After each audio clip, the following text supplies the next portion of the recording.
Hello, everybody. Hope you're having a good day. So today, just share some tea and news in Hong Kong. Recently, basically, store got robbed for Pokemon. This is in a very crowded, popular, dense population in Tsim Sha Tsui.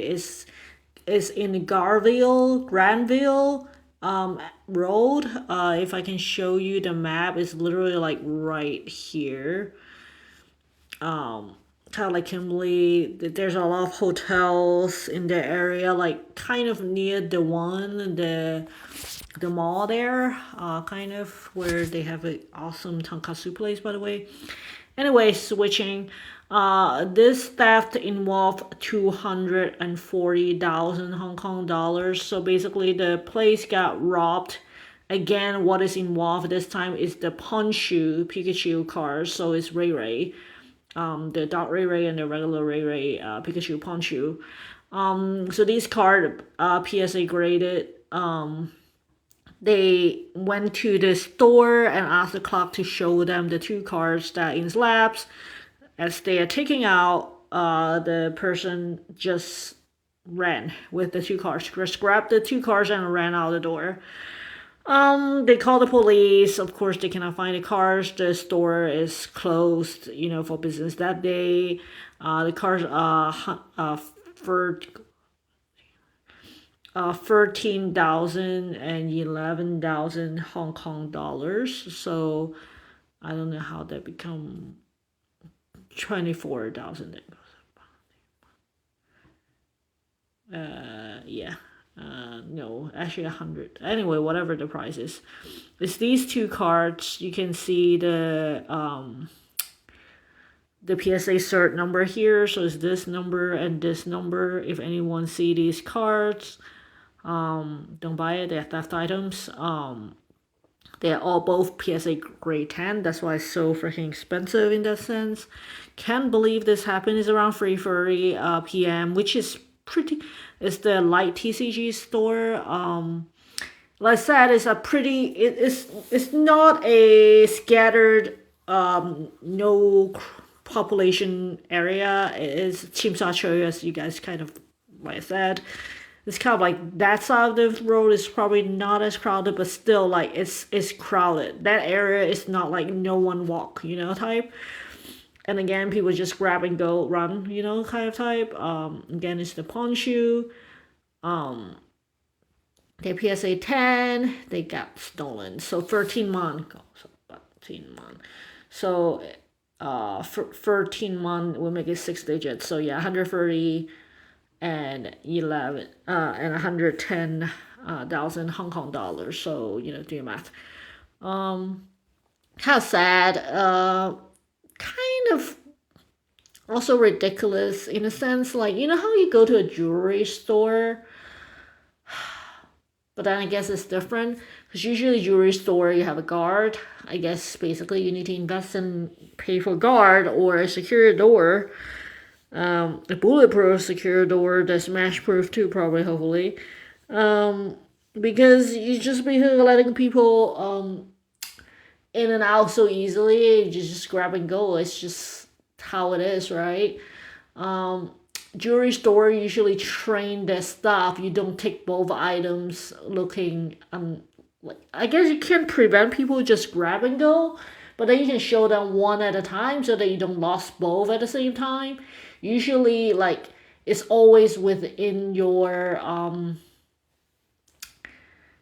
area for recovery. Is that the right way to put it? Like, kind of like in front of you, the customer, so you can block them as they are running.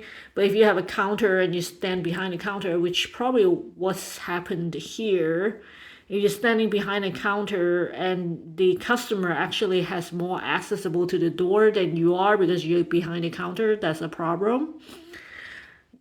I guess the counter design is also a problem, right? Because you don't want people to be able to run behind the counter and grab.